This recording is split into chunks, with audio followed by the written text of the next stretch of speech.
tooxal. du ma ko seetaan.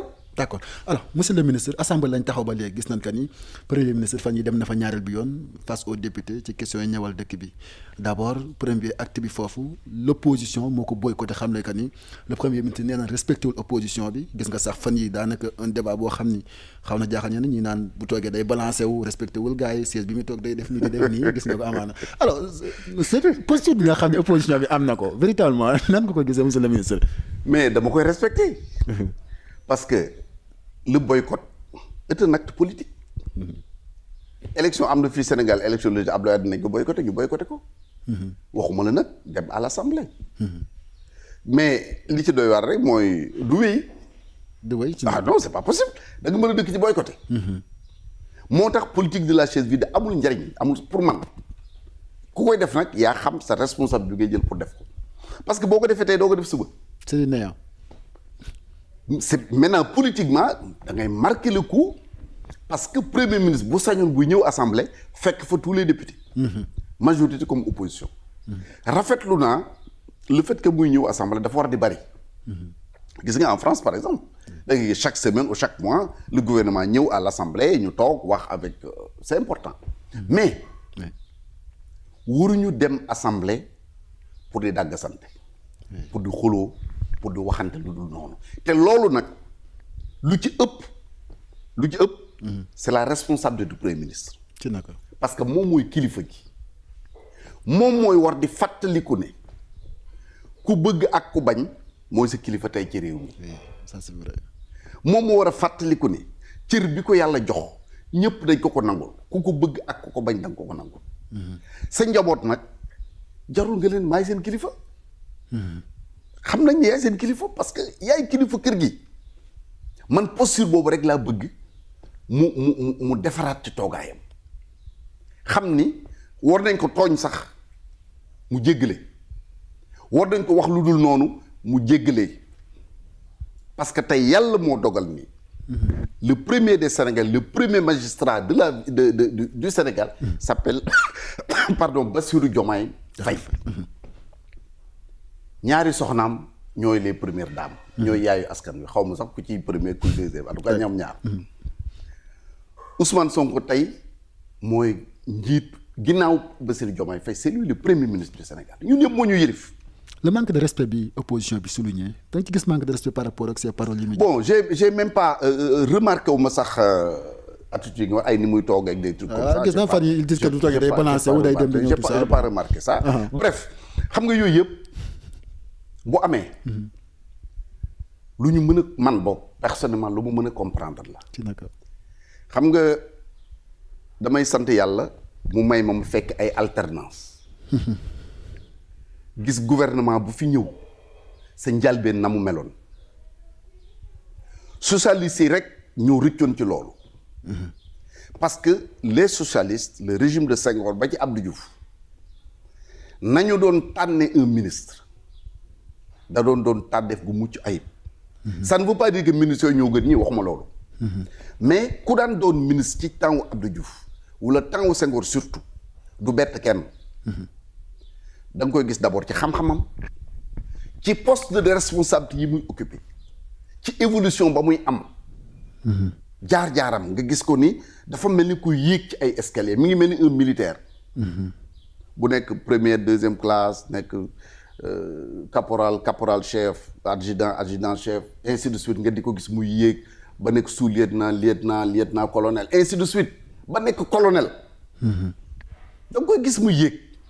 d'accord mais malheureusement depuis Wade la ñu gis ay ministres yoo nga xam ni daanaka seen première responsabilité mooy poste ministre. loolu nag bu la dalee parce que c'est vrai.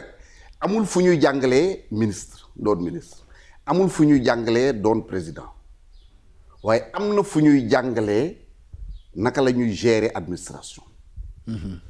loolu dafa ànd ak jàngal la ni ngay doxee. jàngal la ni ngay waxee. jàngal la ni ngay toogee. jàngal la ni ngay xoole nit ñi. jàngal la ni ngay tontoo ba boo dee tëll ci mbooloo ñu xam ni kii kilifa la. d'accord kilifa du génn. bopp bi watuñu ko kilifa du génn watul sikkimam kilifa du génn ay yéreem di froissé kilifa du génn doxi loo nga xam ni li Abdou Fall Lamp benn góor gu baax gu nekkoon Thiès daan wax ne baadoolo mën nañ koo fal waaye kenn mënu ko def buur c'est un comportement c'est un discours c'est un langage c'est une manière de vivre loolu nag comme j'ai dit depuis temps socialiste yi la loolu jeex ci Sénégal n'importe qui peut être n'importe quoi dans ce pays là moo tax mu am ñu bëri ñoo nga xam ni ci kaw nguur la ñuy jànge d'ailleurs même boo gisee ñii nekk tey au pouvoir ñu ci bëri boo leen seetloo da ngay gis ni même nañ doon solo évolué na. am na évolution. n'est-ce pas. man mos naa toog ak président Macky Sall. ma ne ko président mu ne ma ne ko wax dëgg yàlla sa protocole bi dafa des.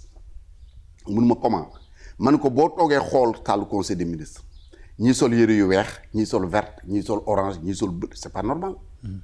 état dafa am nooy solo c'est la sobriété. D'accord. C'est le noir c'est gris c'est bleu c'est marron à la limite c'est beige. D'accord. Alors loolu nag.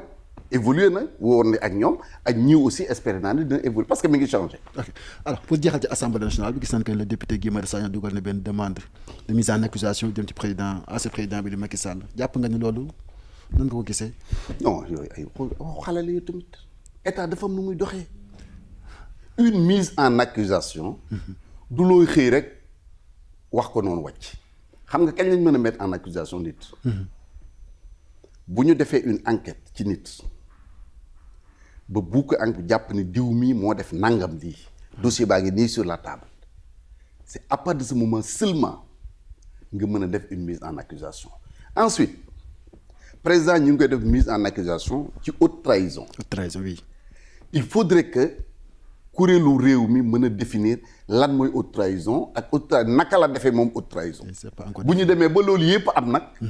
ngay soog a mën a dem à l'assemblée pour def une mise en accusation mais gis nga yooyu yëpp.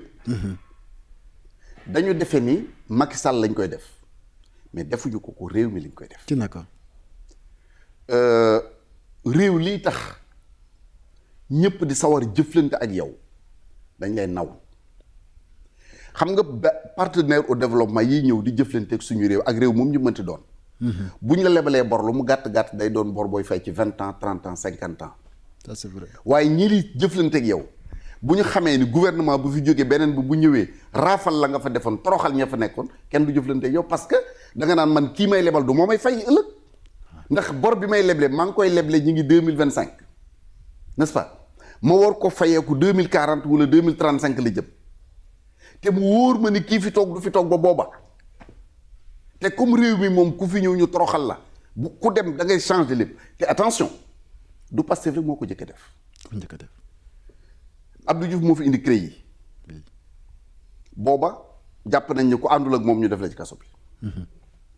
Abdoulaye Wade ñëw continuer loolu. yàlla dëgg la bëgg. mënoon naa lim ñoo nga xam ne du ma ko lim parce que ñi ngi fi tey ñi ngi woon ci kaso bi te Abdoulaye Wade leen tëj lu woon. am na ci koo xam ci kaso bi la deewee.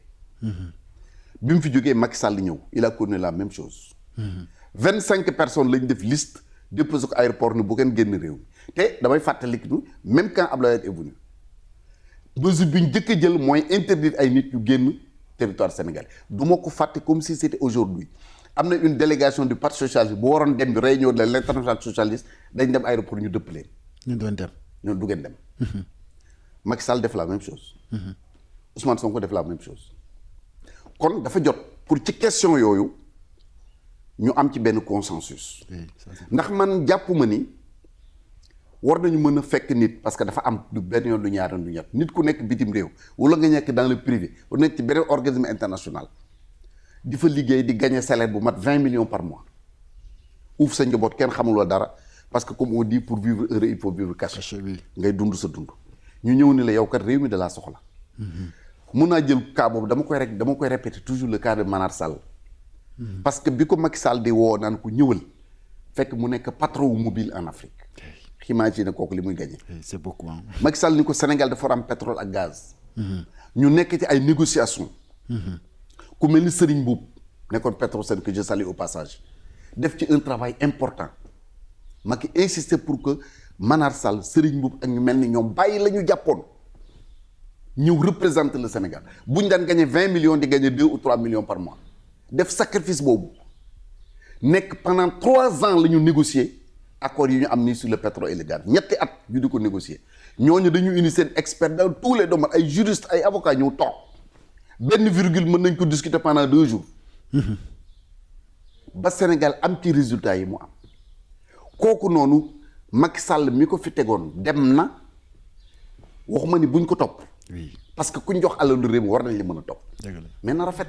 absolument. tere ko ni ko doo génn réew mi lu muy jariñ te mu wóor leen fu mu mënti nekk ci àddina boo ko nee kaay mu ñëw Karim Wade bañ ko doon convoqué ma nga woon Qatar. dafa ñëw. est-ce que fekk na ci ñi tamit monsieur le ministre est-ce que ñi bu leen bàyyi woon ñu dem dinañ ñëw.